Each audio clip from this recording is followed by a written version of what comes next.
tell us about coming and bringing the company down to Tampa, and then the University of Tampa as well. Yeah, well, I went to, we started in engineering services. That's what I was doing at the company in Philadelphia. And I told my boss, who owned the company in Philadelphia, I'm going back home, and I'm going to start a business, which I've been selling here. And I've been very successful in that area for you. And I said, Walter, I will not go after any of your business. And he said, that's fine. You're not under contract. It's okay. I like good competition, so you go for it. So with $10,000, you don't start too much. So right away, you're not going to get paid. I had to get space. So I got some space with 2 little tiny offices. I needed somebody to answer the phone for me. There was a lady next door to me, lived next door to me, who was in junior high school when I was in high school. Mother was not working. She had something to do. So I said, I can give you something to do, but I can't pay you. And so consider it a charity and come to work, which she did. And she was the receptionist and the bookkeeper. I had a guy that worked for me that called and said, I want to come to work for you. I said, buddy, I can't pay you anything. I just want to come to work for you. You'll pay me when you can. And I said, okay. So buddy came to work. The first year, we went from 0 people to 85 engineers and designers, and were totally profitable. And been blessed to have never lost money in any of our years. So that's how we got started there. Then along came a company called IBM. Now, people work for IBM. That's wonderful. I love you. IBM moved into town, and they were building a new facility. IBM would allow architects to build the exterior walls, bring all the utilities, but they would not allow them to do inside work. I knew IBM outsourced, so I went to see them. They gave us a contract, being engineers, to do all the mechanical layout for all of the equipment, all of the petitioning, and everything else. Then they asked, can you do mechanical technical illustration for manuals?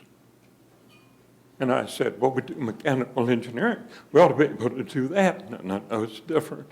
And said, okay. So they said, we'll train you. So we got some people, they trained them. We got in technical illustration. And then they said, would you like to do tech writing and do the content for the manuals? And I said, yep. They said, okay, hire a few people, send them to us, we'll train them, and so forth, and get you into that.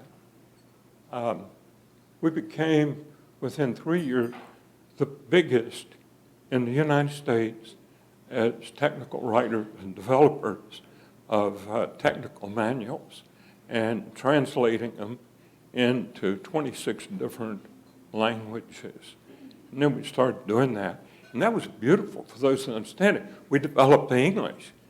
And then we put it into 26 languages, and we got paid twice for it. So, you don't have to be smart to do these things. You just have to be in the right place. And in 1992, I went through a divorce, and my wife then is a beautiful friend, beautiful lady. We get along excellent. But the company was having to make some decisions. And I decided we needed to be in technology and take the IBM experience and run with it. So the engineering services, the mechanical engineering, and the work we were doing for telephone, we sold off, and we went to into doing tech writing, illustration, and translation. And when we were having a meeting, I saw one of our documents. It had a 1-800 number. So I asked our people, what's that? And they said, it's a call center. And I said, what's a call center? I said, a call center is when you're reading the documents and you get confused, and so you call and get help. And I said, we got to be in that business because Americans read nothing. They think they know everything, and then they call somebody to help them, or at least they ask their wife, to help them in that case. In 2 months, I was sitting in the San Francisco airport and waiting on my plane, and a lady came and sat down next to me, and we started talking. And so I said, Laura, what do you do? And she said, we're in Sterling, Colorado, and my husband and I, have just started a call center. I said, oh, tell me about it. And she told me about it and said, we have 6 employees. And I said, well, I'd like to come out and see you, which I did in a few weeks. Went up to Sterling, and he ended up buying the company from did a deal on a napkin. They signed it. I signed it. Came home, gave it to the attorney, and said, don't mess this up. And that was 6 people that took Sykes to 60,000. Yeah. That was the base of it. Amazing.